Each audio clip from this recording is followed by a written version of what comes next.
The medical evacuation choppers were being flown by crews using night vision goggles at the time of the crash. Those crews are part of the 101st Airborne Division out of Fort Campbell, Kentucky. And Jay Gray has details of the tragedy. Military teams looking for evidence and answers after 9 U.S. service members were killed as 2 Black Hawk helicopters went down overnight in rural western Kentucky. 2 helicopters just disappeared out of the sky with a large flash. Ran outside and we started seeing another helicopter that circled that area where I thought the impact was for probably 30 minutes. And then we saw ambulance and sirens. The HH-60 medevac choppers were part of what's being described as a planned training flight for members of the 101st Airborne Division out of Fort Campbell, about 30 miles from the crash site. This was a training progression, and specifically they were flying in multi-ship formation, 2 ships under night vision goggles at night. The Army has deployed an aircraft safety team from Fort Rucker, Alabama, to take the lead in the crash investigation. We're hopeful that when we get the team from Fort Rucker here and they're able to pull some of the data out of the onboard computers, that we'll have a better understanding of exactly what happened.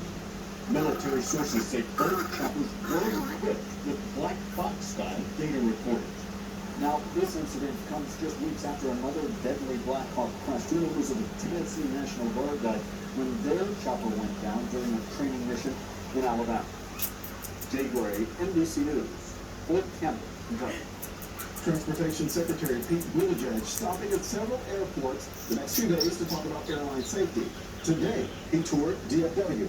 ABC5 political reporter Julie Fry was the only local reporter to tour with and speak one-on-one with Buttigieg about recent close calls between aircraft.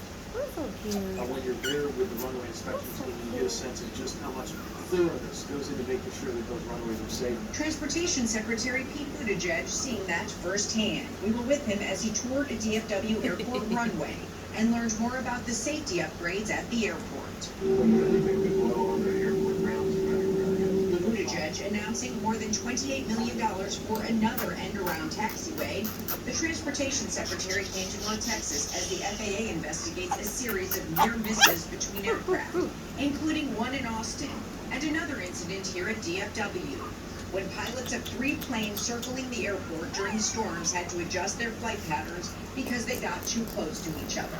What's being done to improve safety? We're being extremely vigilant about any situation where aircraft come closer to each other than they should. A lot of these cases, they come within a mile of each other. That doesn't sound like a lot, but for us, that really is a concern because we need to make sure there's strict separation. Now, the severe category of close calls are still very rare, but they're happening more than they did before.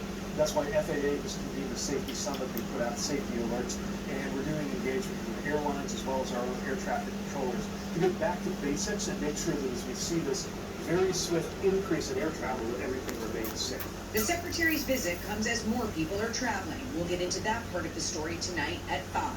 Julie Fine, NBC5. Well, Arlington is quite busy this weekend. You've got the Texas Rangers. They are back in play as the season begins at Globe Life Field. Games today through Tuesday night. And then Choctaw Stadium will have a crowd on Friday night for the XFL with the Arlington Renegades. And then, the big event at AT&T Stadium. It is hosting the Taylor Swift Eras Tour. But we're going to go ahead and start off at Globe Life Field, where it is opening day. That is right. The Texas Rangers are playing the Philadelphia Phillies. NBC5's Pat Donnelly joins us live with all of the details. Pat?